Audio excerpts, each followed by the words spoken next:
Hello and welcome to the Community Proud podcast. I'm your audio producer, Abraham Jacobs. Our host, Dustin Allen, usually does the intros, but he is off at a business trip in LA, but he is still hosting this podcast. In this podcast, we got to sit down with Nathan Lee, the director of CASA, a nonprofit organization for abused children. Nathan got to share his story and the path that led him to nonprofit organization work, and he also explains everything his organization does for the kids. And if you feel inclined, please follow us on Facebook and Instagram at Community Proud Podcast. Anything you do, a follow, a like, a share helps us out so much. Our only marketing is word of mouth and our social media, so if you could tell your friends, that would help us out tremendously. You can also follow your host, Dustin Allen, at dallen99 and me, Abraham Jacobs, at _abe.jacobs. Thank you, and we hope you enjoy this podcast. Nathan.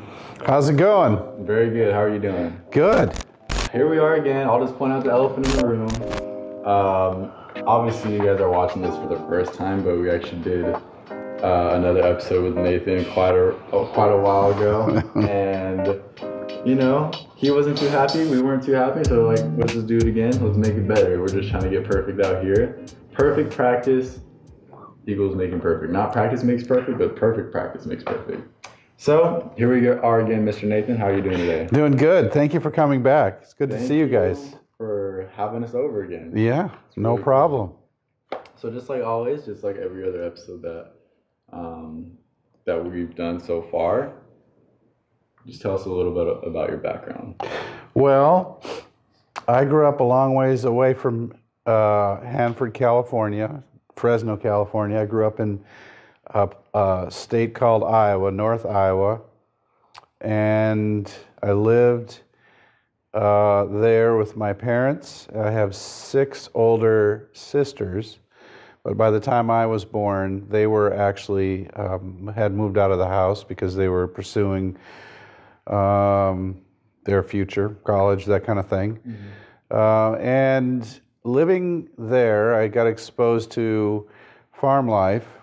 We had a small farm and we raised corn and soybeans and cattle and chickens. We had a dog.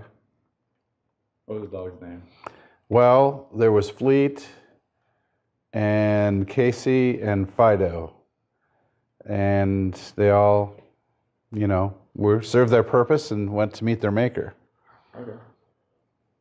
So growing up, you said you had 6 older sisters. I had 6 older sisters. It was like having 6 mothers in addition to my own mother. Because they were older, they'd lived longer, and they had lots of advice for me. That's cool. What kind of advice did you get from them? Don't get married too young. That's the one thing I remember over and over. Mm-hmm. Wait to get married. Mm-hmm. So was it ever was it... Don't date that girl. Don't date that girl. Yeah, there you go. I've gotten that before as well. Yeah.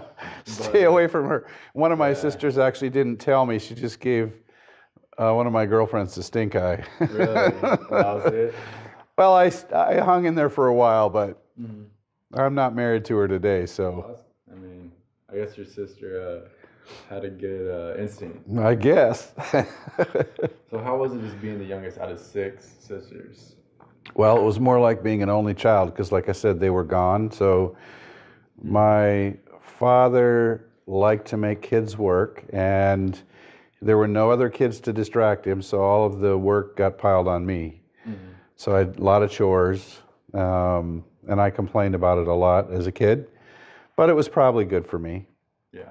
And then I also got involved in things like sports until the age when it got serious, and then I kind of pulled back. I really wasn't an athlete, but I was involved in a lot in church stuff, and then I was in 4-H, where I really first had my initial leadership experience as president of the club 2 years in a row. Okay. I was pretty proud of that. There you go. And I organized my first big event as a 4-H person, countywide basketball tournament. And then in high school, just the usual stuff, plus FFA, Future Farmers of America, and got through. Wasn't anything spectacular. It's kind of Americana. Okay. Okay. So what led you, I guess, to be a leader? Because not every kid wants to be the leader of that group in high school or anything like that. So what made you be like, okay, I actually want to do something with this 4-H and FFA? Well, in 4-H, um, like I said, I wasn't much of an athlete, but I wanted to be. So the basketball tournament was actually organized by another 4-H club in our county. Mm. And then for whatever reason, this particular year, they decided not to do it. But it was my one chance to be on a starter on a basketball team.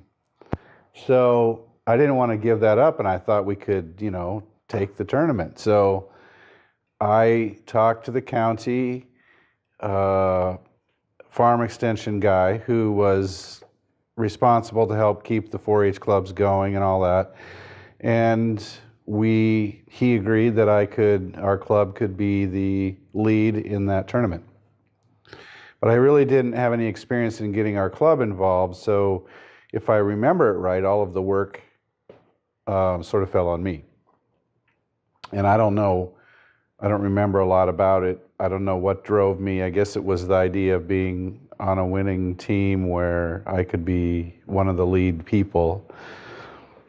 But we rented or borrowed, I don't know, one of the high school gymnasiums, which could allow for several games at a time. And we sent out promotional materials. We organized the brackets. I guess we collected the money, bought the trophies.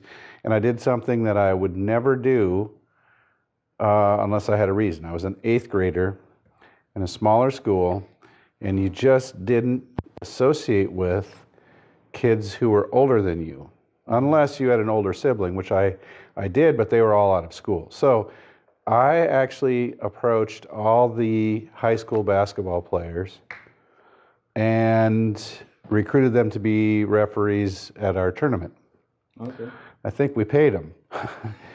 I don't remember. But I just remember as an 8th grader, one Saturday morning, the morning of the tournament, looking around the gym and seeing all these teams playing, these refs reffing, and the table over there with trophies on it, and it was because of my effort.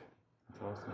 And it was the first time I realized I had what, I guess you would call it two things. One is the ability to recruit people, and secondly, the ability to be an administrator.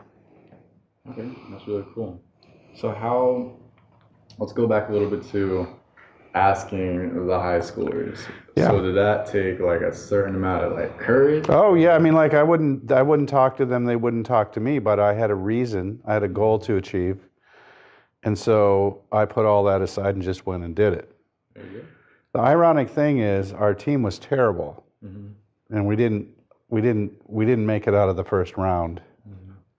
So all of that was in vain, except I had a good learning lesson. Okay. So let's transition now to a little bit after that into high school now. So what school did you go to? Well, I went to two. One was Thompson Community School in Thompson, Iowa. I went there till I was a sophomore. And then in our family, there was a tradition of going to a 2-year boarding school the last 2 years of high school. So that was in a place called Fergus Falls, Minnesota, which was about 6 hours from our home. Okay. And so boarding school. And so I'm honestly going to sound super new at this. Like, That's all right. I don't really know what boarding school. Well, it's just like going to school and you have a dorm room. And there's a roommate, and then there's, the food service and all that, and then it's like going to college except you're in high school. Got it. Except for the school is a lot smaller than a college. It wasn't anything like that. Our senior class was about 60 or 65. But you're living with most of the kids that you're going to school with. Okay. So what did you learn from that? I mean, it's like a college experience at a young age. Yeah, and it was fun and it was good. Well, I don't know, I learned to, I guess, turn from sort of a reserved kid as a junior into being outgoing as a senior. Sorry, that was really funny. What happened? I missed it. The camera clicked and Oh. Abraham's all embarrassed now. So So, anyways, so yeah, you had that college experience. So yeah. So, and I was not supervised by my parents, and the people who were responsible for the student body weren't able to supervise as close. So we had a few fun times. Yeah, so you just kind of like stretch your wings a little A bit. little right? bit, yeah, a little bit. No, like I want to get too personal. Would you like get a little crazy a little bit? Like, I remember I couldn't stay awake very well in class or in chapel because we were especially in the wintertime hours, up too late at night. got it. So, I mean, that's as much as you're going to get. I'm not telling you anymore. That's all right. I mean, the time and place. So for I getting all those I things slept out. through a lot of classes, regretfully.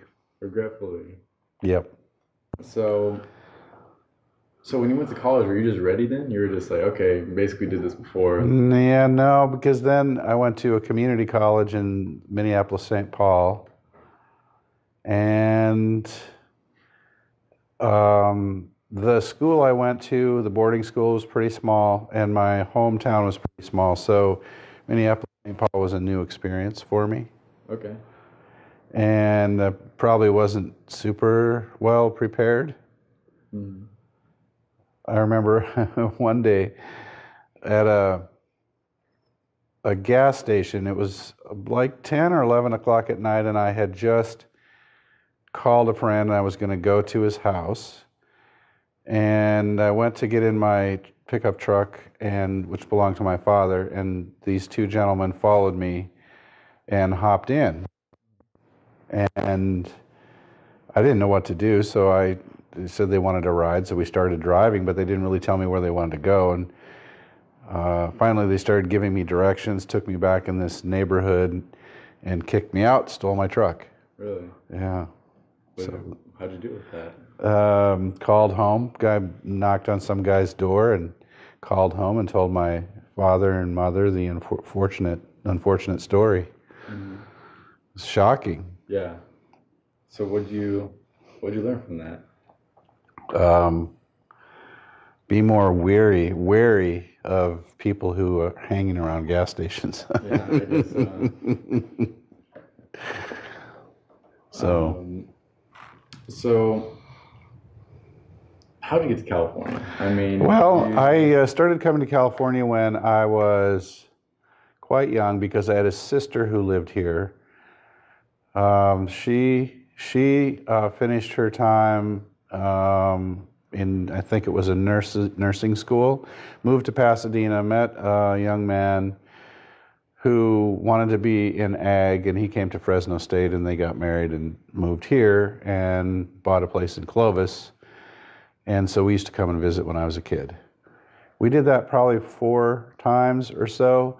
And then when I was in college, 2 summers, I came and stayed with them and worked for my brother-in-law, who had a hog farm with hogs, meaning pigs, raising pork near Riverdale, California.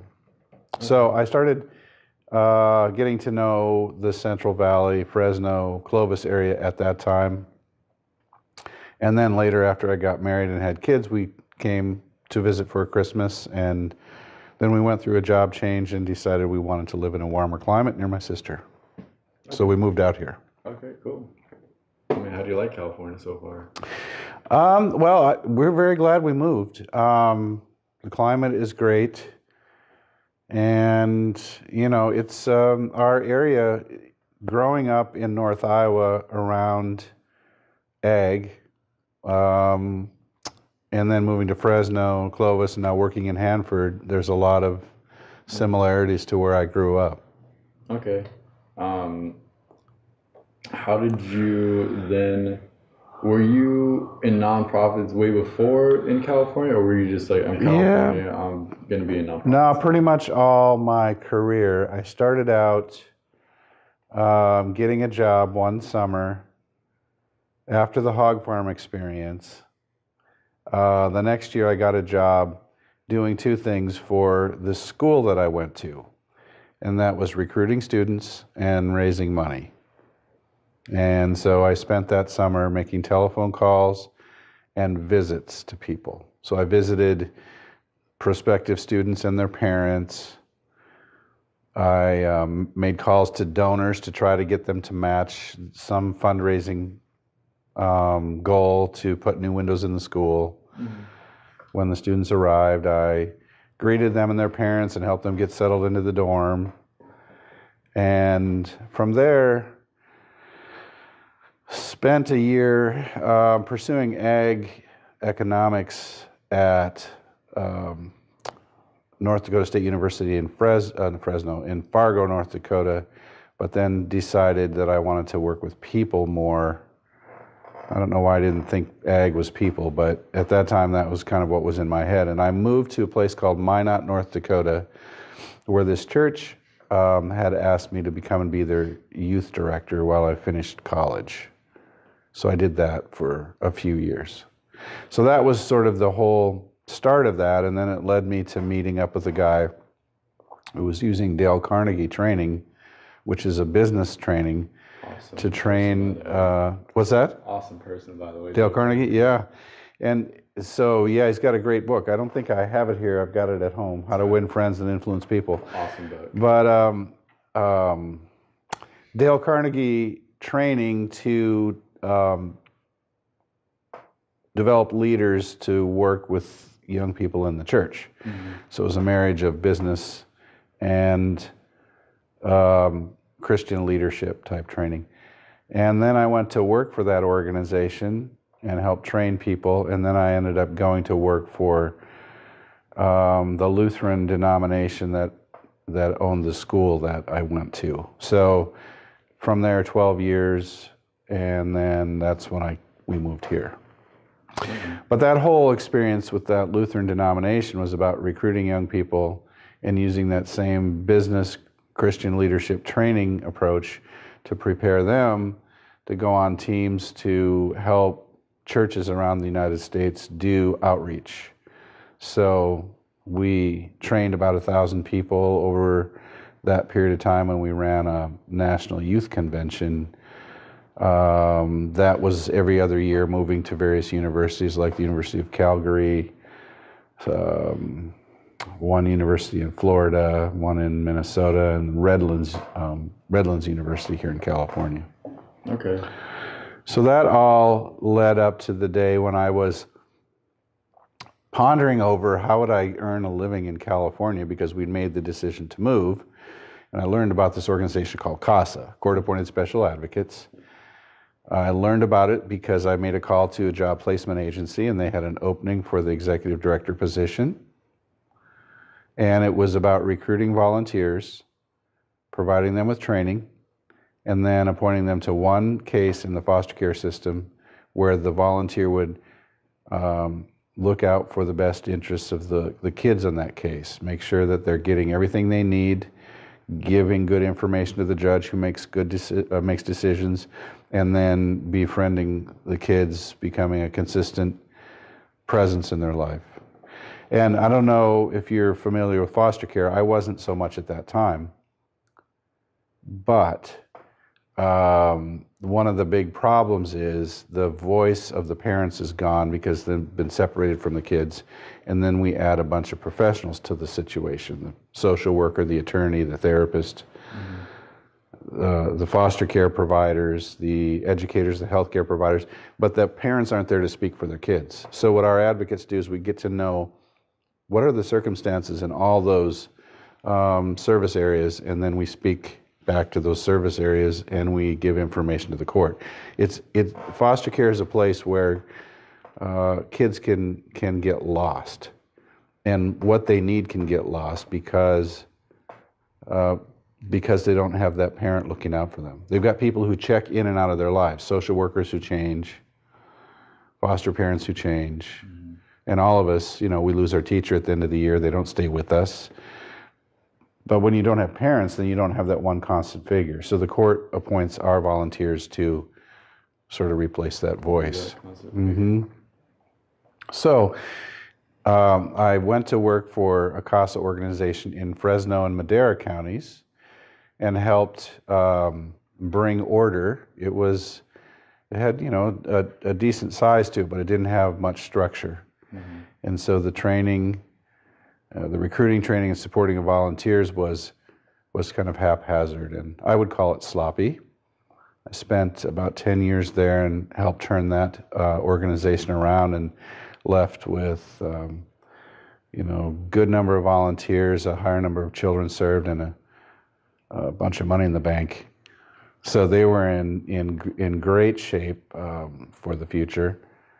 And then at the same time, this opportunity in Hanford came available for CASA of Kings County, which it's been going for about since 2011, but it had about 15 volunteers when I started, versus CASA of Fresno, Madera counties had about 175. So I'm here to establish it as a strong, service-oriented nonprofit that recruits, trains, and supports volunteers to do great work for kids in foster care. And the whole goal is to help kids have a healthy and successful future. Okay. It's not just to give them a bed and a meal and a place to go to school. It's to make sure that they're getting prepared for the next step, which when we're young, we all need help preparing. So, like you were saying earlier, you replace that, or not replace, but add on to the child's life a more consistent and steady person. Mm-hmm. How does that affect the child? Like, what changes do you see, whether it's attitude or mentality? Yep. We were just, we had a session earlier just before you came with about 10 people expressing interest in wanting to know more about being a volunteer. So, which, by the way, is a huge number for CASA of Kings County. Mm-hmm. Things are going very well. We're growing. Awesome. And one of the volunteers was here to talk about his experience. His name is Chase. He was sharing about a young person that he's with who has overcome obstacles at school because Chase has taken the time to listen and figure out what his concerns are and help get those concerns addressed.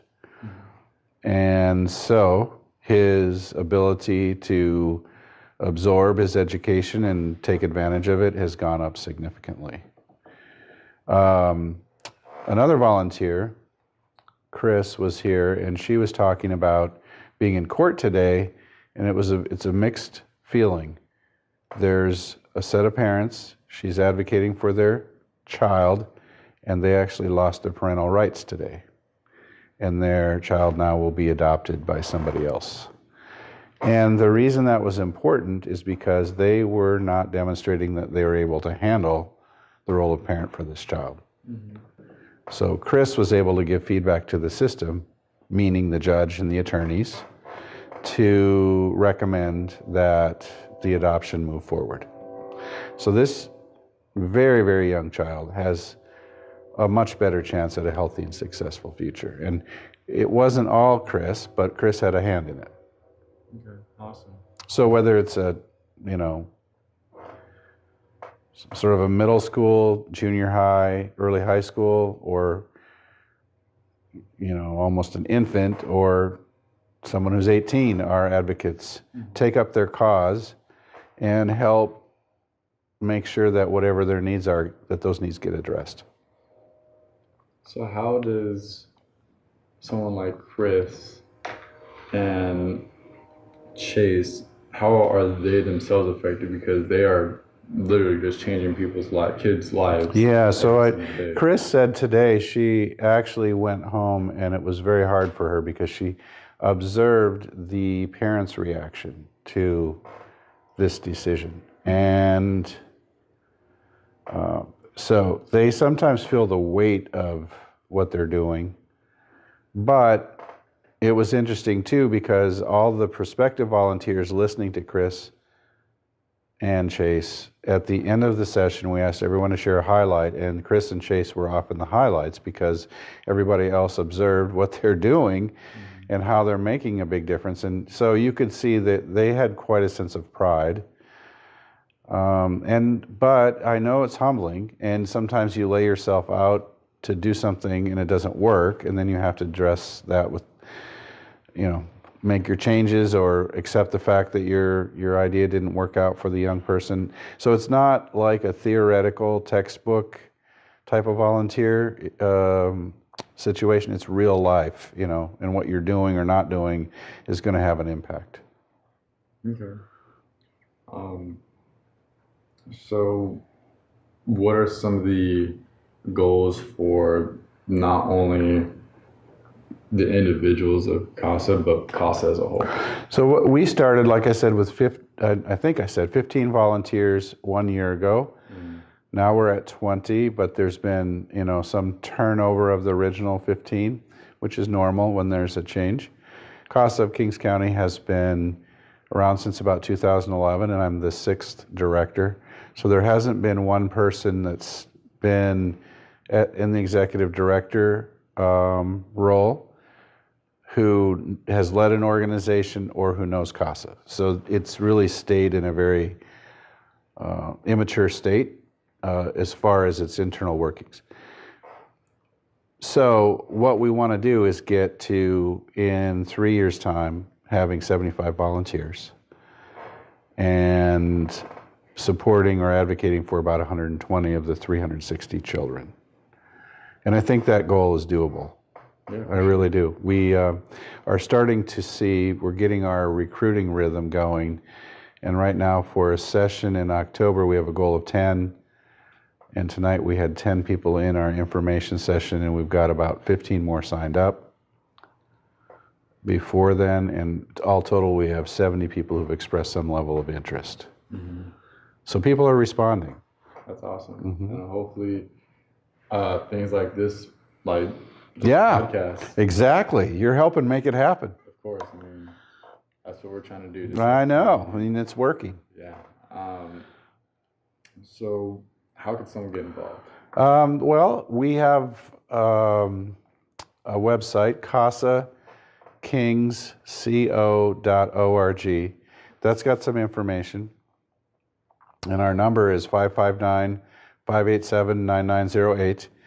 And people can call, and if they're interested in being an advocate, we have 1 hour information sessions, twice a month.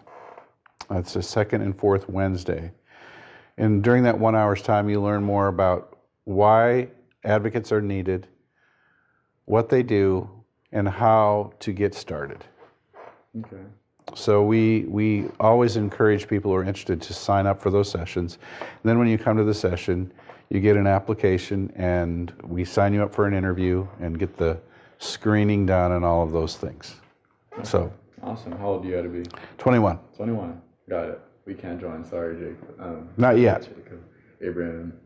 You got a few years. You called him Isaac earlier. It's Abraham, Isaac, and Jacob. So it's like a Bible legacy. So that's like. Is it? Yeah, it's his full name. Oh my Abraham, gosh. Isaac, Jacob. That's cool. So he goes. Well, I'm not gonna say on the pod, but I'll tell you later. Okay, but.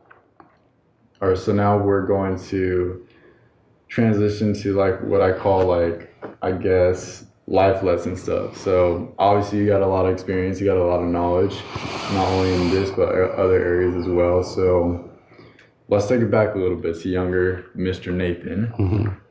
What would you say to yourself with the knowledge you have now?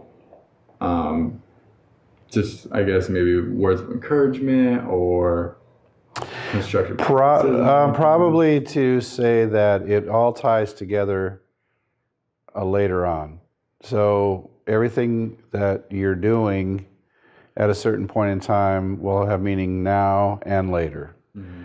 So I mentioned in 8th grade I started recruiting people and filling out the role of an administrator. Mm-hmm. And I went on to do those things in one of my first jobs with that school. And from there I went to a place where I was working in a church, recruiting people and serving as an administrator. And then ultimately doing that throughout the United States, and now still doing it at CASA. And the business training that I had through the Carnegie approach, and then one other boss his name was Robert Overgaard. He had a very keen intellect and a good concept of how to shape work and organize things. And he shared his ideas with me freely and would give me feedback as I implemented them. So those two things, plus all the work experiences and the ag background, has all come together here at CASA of Kings County. And CASA of Fresno Madera counties, I got the benefit of more experience there, taking on the challenge of bringing stability to an organization, learning the political nuances, and now free from much of that part of it, but having the chance to build something that means life change for people. Mm-hmm. And when you're an administrator, you realize you're just part of it. You know, it's people don't walk around thinking about you; they think about what they're doing. So you have to get, I guess, used to some aspects of it that are lonely. But whatever you're doing, you're really doing for the benefit of others. And in this case, kids. Once I said to somebody that I would never want to work with kids in my life. Well, ironic thing is I've spent my whole career doing that. Mm-hmm. And before I could understand what the word administrator meant, I decided I wanted to do that. Well, I didn't know what that meant, but I mean, it's crazy to think about how all of it comes together. And if you're like a person of faith, you understand that it's not coincidence. Mm-hmm.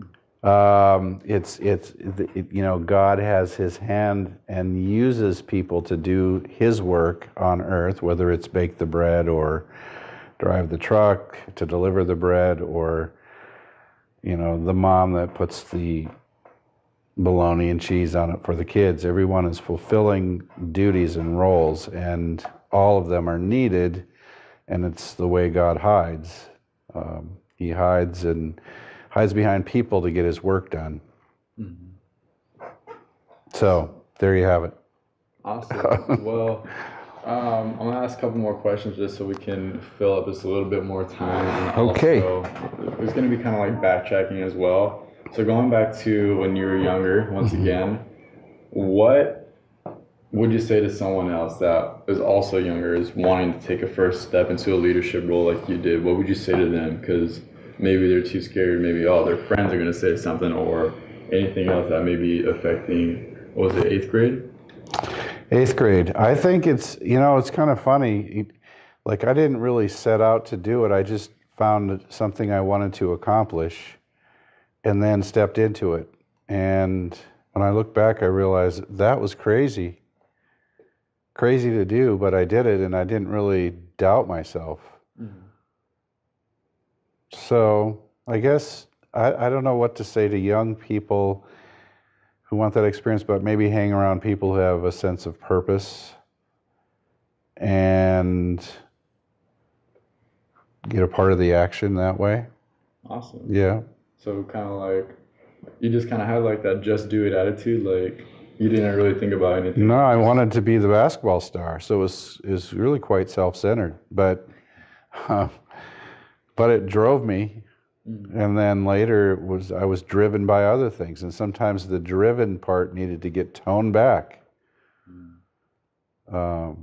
But I think that's part of being young too, is you learn those things. So do you think starting something off like sort of selfish, I guess you can say, almost like you did. Self-centered, yeah. Self-centered. Do you think it's not, I guess you can say, like almost okay to start off like that, but not in a sense like, what am I trying to ask? Like, well, I think there's maturity levels at different phases of life, and you have to have the maturity level you have. So mm-hmm. when you're doing that, you're not analyzing it and realizing, I'm self-centered. I just want to play basketball and be one of the good players. Mm-hmm. Wasn't getting that chance at school. So I gave it a shot. Awesome. I learned through my experience. That's great. So, were we going to say something? No, I thought about something, but it didn't stick, so. Got it. Okay. No. So now let's fast forward a little bit to where you're talking about getting involved. So someone like me and Abraham over here, we're not 21. Maybe someone's got not a great background. How can someone still get involved with either CASA or just in the community in general, but they just don't know where to start? Well, I think there's probably a lot of good community organizations that can use the energy and help of young people. At CASA, we have an event once a year to raise money to support our mission, and so there's volunteer setup type things. That's only one day. In the future, though, I think there'll be things like back to school drive for kids in foster care that we're serving, or we already do this to some degree, a gift drive at the Christmas season. Mm-hmm. And so we need people to wrap the gifts or help stuff the backpacks. So our ability to use young people under 21 is a little bit limited. But like I said, I think there are other organizations in town, particularly the church. Seems like with young people, the church is a good place. I'm not really talking about a Christian evangelism encouragement here. That's another thing that's got its own value, but the church offers a lot for young people. Opportunities. And I think Abraham told me last time that he is heavily involved in sound production, etc. at his church. He is the absolute. So and here he is, age 23. Oh no, 15, hanging out with you, and look at what you guys are doing. Try our best. You're doing fine. You're doing. I'll tell you what, if it wasn't for him, this podcast would not exist. It wouldn't happen without you either. I mean, one, I don't have the time of day to even like sit down and just sit on the computer and have that sort of patience like he does. Oh my goodness, dude, I would have thrown the computer by now. This is totally off topic, but I would have thrown that computer by now because I know like I just don't have the patience like you do. Shout out to Abraham behind the camera. Yay. He's definitely appreciated. Number one fan in my heart because he gets a lot of stuff done around. That's good. So we'll wrap things up now. Not too long of an episode, but is there anything that you want to add on before we officially end it? Well, I think there's a lot of, controversy and negativity in our world and society right now. And I think we've given over the responsibility of doing for others that we should take back. So I guess what I'm saying is when I see someone your age and Abraham's age getting involved and wanting to help others and mobilize other people, I think that's the right thing to do. Take some responsibility and do what you can. And then you grow up as you're doing it. So that's good. Awesome.